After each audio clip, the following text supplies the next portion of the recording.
Hey everyone, welcome back to the show. Careful with your smoke detectors because it looks like Blumhouse is on fire. With not one, not two, but 3 movies coming out this October. Somebody stop this madman. Yes!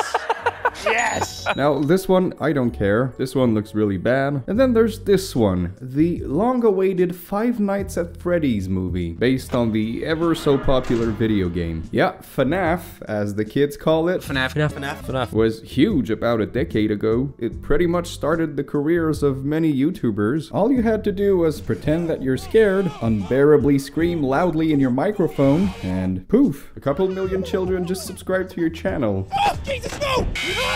Anyways, although I'm not terribly excited for this film, I am nonetheless a little intrigued. I'll go watch it when it comes out, but in the meantime, I thought I could prepare myself for what's coming. Kinda dip my toes in the evil animatronic killer robots genre, because that's right, just like the game had multiple blatant ripoffs to capitalize on a popular IP and make a quick buck, over the past few years we've also had terrible FNAF movie ripoffs. Mainly these two here, the Banana Splits movie and Willys Wonderland, starring Nic Cage. Now listen, I know some people really enjoy these movies. They seem to have a fan base. I love this movie.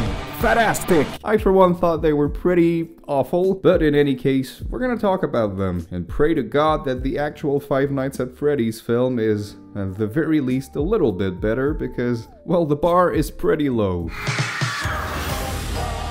The Banana Splits movie. Not only is this clearly a Five Nights at Freddy's ripoff, with killer animatronics chasing people around, but it's also an early example of this new trend of turning popular children IPs into shitty horror movies. We kinda have a 2-for-1 here. Now, if you thought this film wouldn't just be a bunch of obvious cliches, well, why?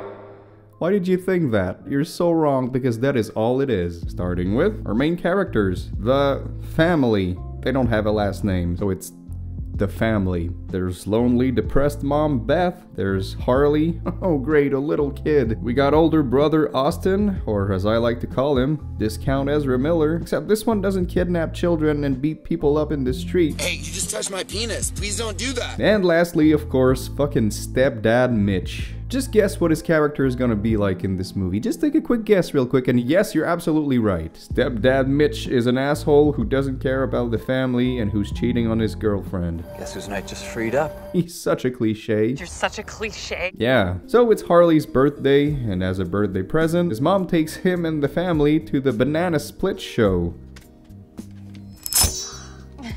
Oh wow, a wand with a fucking blade sound effect. I wonder if that's gonna come back later in the story. Let's go! Really wonder if that's gonna come back later on. You know, I learned that in my screenwriting class. It's called foreshadowing. So they get there in a very awkward scene that I can only imagine they initially forgot to shoot. Because what we get is various shots of the car with some dialogue playing over. But you never see the actors during the discussion. Map says stage 1 is the oldest soundstage at Taft Studios. Did you ever dream that you'd get to meet the Banana Splits? So how long have you been watching the Banana Splits? Like, this was clearly added in post-production, right? This is going to be the best birthday ever. I love when a character says something important while we see the back of a Jeep in an empty parking lot. Great. Alright, to the Banana Split show they go. And yes, in this movie, the Banana Splits are robots. I am a robot. Even though in the source material, they've always just been guys in costumes. Well, how else are we gonna copy Five Nights at Freddy's? Well, okay, if you say so. So here they are, just having the time of their lives. But then, the cartoonishly evil vice president decides to cancel the Banana Split show. What? What? And he does that despite the show being incredibly popular and making a ton of money. So why would he cancel this highly marketable and highly profitable show? Well, because he wants to do something cool and edgy. I want to do something cool and edgy. Yeah, it's like if Disney canceled their upcoming Avengers film to instead make a gritty crime thriller. Doesn't make any sense, but that's what happens anyways. And, well, the Banana Splits, they don't take it very well. And just like that, we got killer robots. Now, if you thought the cliches would stop there, well, why? Why would you think that? Because you're so wrong. After all, we still haven't met The side characters. Yeah, we got fun stuff here, like a dad who desperately wants his child to become a star. I've never seen that before. A cartoonishly evil businessman. I've never seen that before. And even better, influencers. I've never seen that before. Yeah, I'm not giving up my phone. Then you can't come in. It's fine.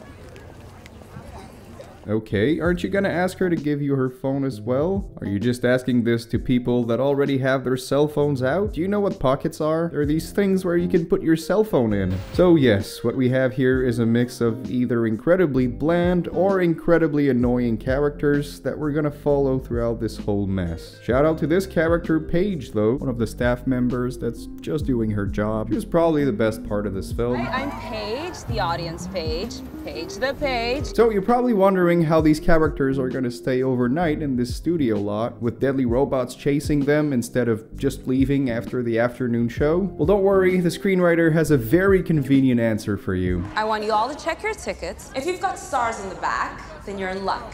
You get to stay after the show and meet the banana splits. What? I don't think that makes any sense. I'm pretty sure it does. I don't think that doesn't make any sense. I mean, sure, maybe if they paid an extra VIP ticket to meet the robots after the show, that would make a little bit more sense. But no, here it's, okay everyone, if you randomly have a star behind your ticket, you can then meet your favorite idols and have the best day of your life. Everyone else get the fuck out of my face. It's almost as if the screenwriter needed these characters to stay overnight so they could be chased by killer robots. Kind of reminds me of a certain video game. Time's almost up for you. So what we get is 90 minutes of nothing happening. We're just really thin on content here. Sup? Just various kill scenes and some forced conflict. We weren't like this when Dad was alive. Oh hey, did I mention this movie was obvious and cliche? It wasn't your fault. Alright, so basically the banana splits have a malfunction and they're programmed to keep the show going no matter what, meaning they kidnap all the children and make a banger of a show for them.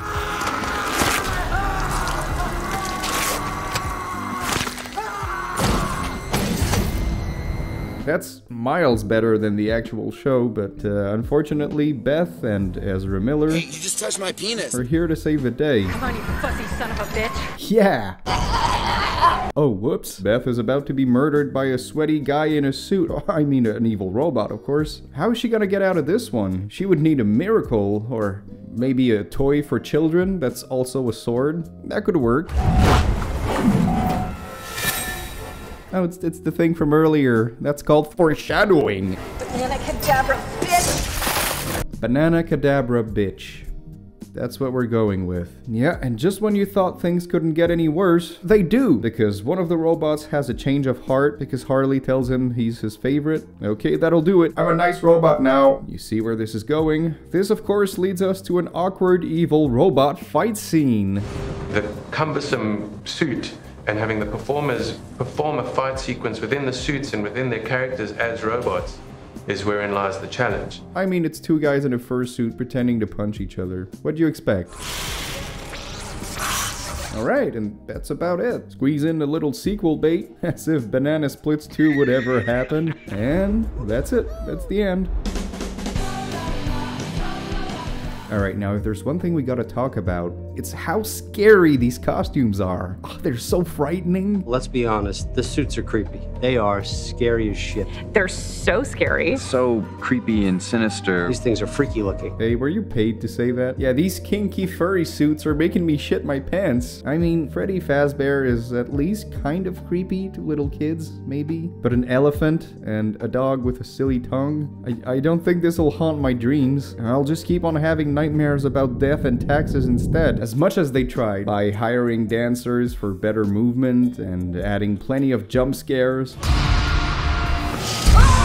These guys just never felt scary to me. You never once believe that these are actual animatronics and not just people in costumes gasping for air. But even if you stretch your suspension of disbelief like crazy and pretend that they're actual killer robots, they really don't feel threatening all that much. They're disposed of pretty easily, and I mean, they're robots with a hardware malfunction. I have legs.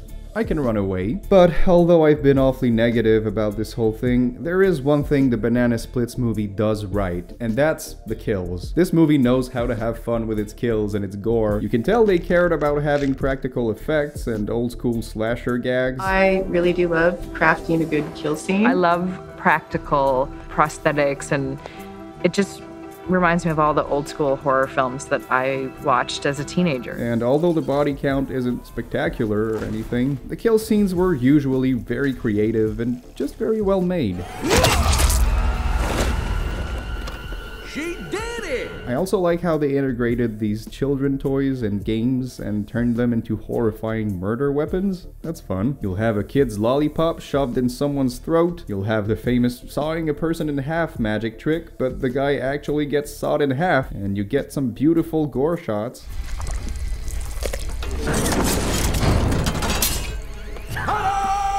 Honestly, this is what made the film tolerable for me. And also, the Banana Splits actually have some personality. 3 cheers for Rebecca! Hip hip hooray! And I think this added a darkly humorous twist on this killer robot cliche. That said though, this was still the most safe and mediocre FNAF ripoff they could have ever made. Daddy, I'm scared. I'm scared of your acting. All in all, the Banana Splits movie is what happens when a studio wants to shit out a killer robot movie for the FNAF fans with the least amount of time and effort imaginable. Good, original, fun. Those are words that I like, but that have nothing to do with this film. I would instead describe the Banana Splits film with words like bland, boring, cliche, predictable, cheap, stupid, boring. Did I say that one already? Yeah, I'm gonna give the Banana Splits movie 2 Banana Splits out of 5.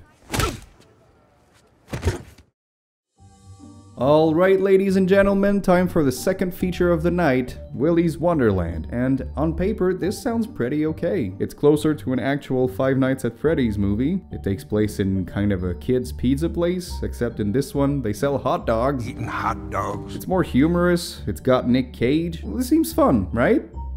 Right? And yet, somehow, it managed to be almost worse than the Banana Splits movie. Well, that was rude. And listen, before you jump at my throat, again, I know there's fans of this movie, okay? I love this movie! Fantastic! And that's fine and all, but I just thought it didn't have much to offer. The story is bad and downright stupid. Nothing happens. The characters are bland and terrible. This was just a bore fest. And oh, forget about the 3-act structure. No, no, no, here we have the same scene repeating itself over and over and over for 90 minutes. Monster robot shows up. Nic Cage easily defeats it, drinks a soda pop, and cleans the place. Monster robot shows up. Nic Cage easily defeats it, drinks a soda pop, and cleans the place. Monster robot shows up. Nic Cage easily defeats it, drinks a soda pop, cleans the place. Monster robot shows up. Nic Cage easily defeats it, easily defeats it, easily defeats it, easily defeats it, drinks a soda pop, cleans the place. Hey, please, movie. Just do something interesting. Okay, the actual plot is about Nic Cage. Why Nicolas Cage? I don't know why. You tell me why. A silent protagonist whose car breaks down, so he's gotta get that fixed. And yes, he's completely silent for the whole film. Now, some could say this is an artistic choice. We're gonna have a badass silent Nicolas Cage kicking ass. But odds are, it was just too expensive to have him talk because every word he says would probably cost $1 million each. Nope, don't have the budget for that. Just shut your mouth. All jokes aside though, Nic Cage is probably the single best thing to come out of these two movies. You know, this man knows how to act, even when it's just blankly staring at a wall. He's got charisma, and he gives it his all, despite being in a cheap, terrible, bad movie. But in any case, after his car breaks down, Nic Cage is then offered a deal from this businessman to spend a night at Willys Wonderland as a janitor, in exchange for repairing his car. Welcome to Willys Wonderland. Okay, so little backstory here. Willys Wonderland was this family place, kinda like a Chuck E. Cheese, but the little difference is that it was owned by serial killers who murdered children. Oops. And then, as they were about to be arrested, they made a little suicide pact, and they transferred their souls into these animatronics. That's right, we're going full on Child's Play here. Wanna fuck, Daddy? Alright, we got killer robots now. And that's when things become really stupid. Okay, get this. After their reawakening, the serial killers started killing kids again in their new furry robot bodies. So everyone in that town came up with a brilliant solution. They all agreed to sacrifice strangers passing by to the robots so they can feed. And we will feed you. I guess they're hungry little boys. And in exchange, those robots are not gonna come after their kids. Just so we're on the same page here, so everyone in this town is aware that Willys Wonderland is filled with killer robots, and their first instinct isn't to blow them the fuck up. Nope, instead we'll sacrifice strangers. That'll do it. So again, as I said before, Nic Cage just cleans the place up, kills the robots one by one without any difficulty whatsoever. I don't know why he keeps waiting for them to attack though. You know they're alive, right? You could just kill them all, right? But this movie's dumb and stupid, so yeah. Stupid. And speaking of stupid, let's talk about the side characters. Okay, there's Liv, a young girl out on a mission to burn Willys Wonderland because the robots killed her parents when she was young. Then we got the town sheriff who adopted Liv when she was young, and they have a beautiful, heartwarming relationship. It's the heart of the movie, really. You're a bitch! Oh, I love you too. What is this, a Rob Zombie movie? I hate you. I hate you. And I hate you too. You're a monster. Yeah, I think that's the last time they see each other. And lastly, there's Liv's friends, the body bags. This is where it actually happened. Is it weird that I'm getting really turned on right now? Oh yeah, having sex in a room where serial killers used to murder children always turns me right on. So everybody gets killed left and right in various disappointing ways. Until only 3 are left. Nic Cage, Liv, and the sheriff. Okay, let me just take a second to talk about how dumb this lady is. Again, her plan is to sacrifice strangers to buy peace, and that will not course correct even if it's clearly a better option. All you had to do was die. Hey, you dumb bitch. This guy destroyed 15 robots in a night without even breaking a sweat. And you have a shotgun. And despite all that, your plan is still to kill Nic Cage and feed him to the robot? Even though you can just kill that robot instead? God, what an idiot. I just wish she'd get sliced in half. Oh, okay, then you guessed it. Nic Cage easily defeats the monster robot as always. And then he leaves with Liv. Sugar daddy? Father figure? Both? Who knows? The end.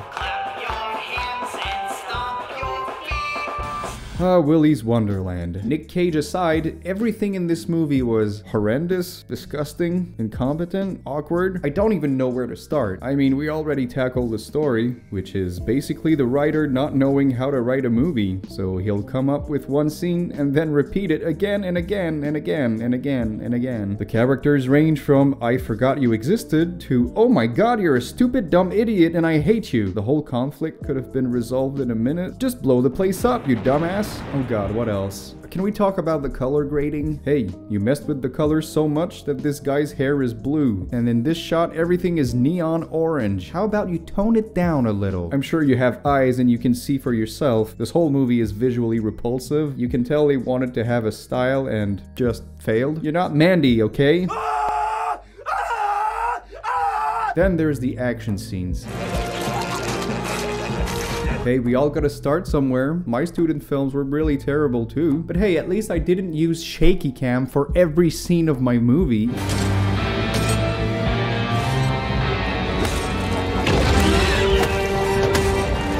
If you're a little sick and feel like throwing up might help you feel better, then look no further. The overly shaky and ugly, disgusting action scenes will either make you vomit profusely or give you a seizure that will end your life. Kind of a win-win situation.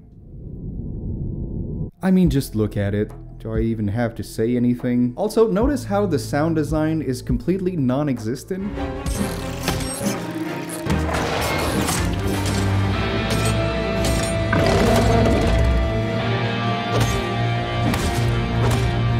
As I'm sure you know, in action scenes usually there'll be foley sounds, like footsteps and clothes and people grunting. You know, like how movies are made. Well, not for this one, I guess.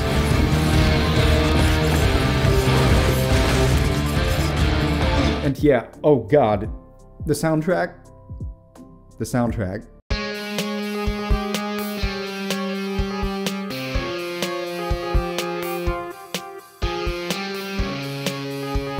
I can just imagine the composer on his iOS GarageBand app coming up with the shittiest synth rock garbage and thinking he's the next Trent Reznor. I hate it so much. But the single biggest flaw for me with this film is how they failed at having tension and just having engaging scenes. Whenever we're on the verge of having something interesting happen, they just don't do anything with it. Oh, the sheriff just handcuffed Nic Cage and left him to die. Finally, something's happening. He felt invincible this whole time, but now he's incapacitated. Maybe this'll add some tension and... Oh. I guess she tied his hands with a rubber band. Now, I think it's implied that the soda pop he drinks gives him some kind of special power. Why does Nicolas Cage drink soda in Willys Wonderland? Well, you probably know the answer to that better than I do. It can be whatever you want and it will be right. But if that's the case, one, it is not made clear at all, and two, it would still be nice to have a protagonist that's not completely invincible and overpowered. Okay, well that subplot's over. Oh hey, Liv is getting attacked by a Russian evil robot. And she has a shotgun, but whoa, no shells. Hey, that's interesting. Maybe it'll lead to an interesting scene. Perhaps a chase sequence. Maybe we're actually gonna fear for her life. Oh, she hit him in the balls. Okay, well that subplot's over. I started this review thinking, this was pretty mediocre, but the more I talk about it and the more I realize how much of a piece of shit this was. I know it's self-aware and silly. I know it's campy and they're having fun. I know that. But you can have campy and good simultaneously. Fun, campy horror comedies should not mean that you can be lazy about it, because that's what this all felt like. From the terrible soundtrack to the stupid plot, vomit-inducing action, lack of gore and scares. This all just felt incredibly lazy, and Nic Cage himself couldn't even make this a good time. I'm gonna give Willys Wonderland 1.5 hot dogs out of 5. Eating hot dogs. Well, there goes 3 hours of my life that I'm never getting back. That's fun. It ultimately comes down to this. Do you prefer a cash grab studio product going as safe as possible with a whole lot of cliches you've seen before, but a little bit of budget and a plot? Great. Or do you prefer someone's more singular vision with more originality and self-awareness, but that completely falls on its fucking face and fails at literally everything it's trying to do? What's your favorite? I think people enjoyed Willys Wonderland a little more, but I'm pretty sure that's just because Nic Cage is in it. But in any case, I now feel more ready for the FNAF movie. I dug through the piles of shit so that I could find a diamond in the diarrhea. What I'm trying to say is hopefully this FNAF movie is the diamond. Bigger budget, better effects, and at the very least, even if everything else is completely terrible, I can at least appreciate some fun kills and some great gore. That'll be fun. Well, thanks for watching, and as always, keep watching horror.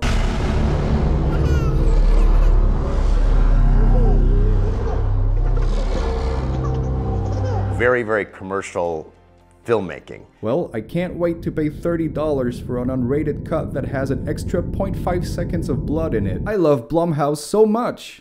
Alright, till next time, just keep watching horror movies. It's good for your health. Bye-bye.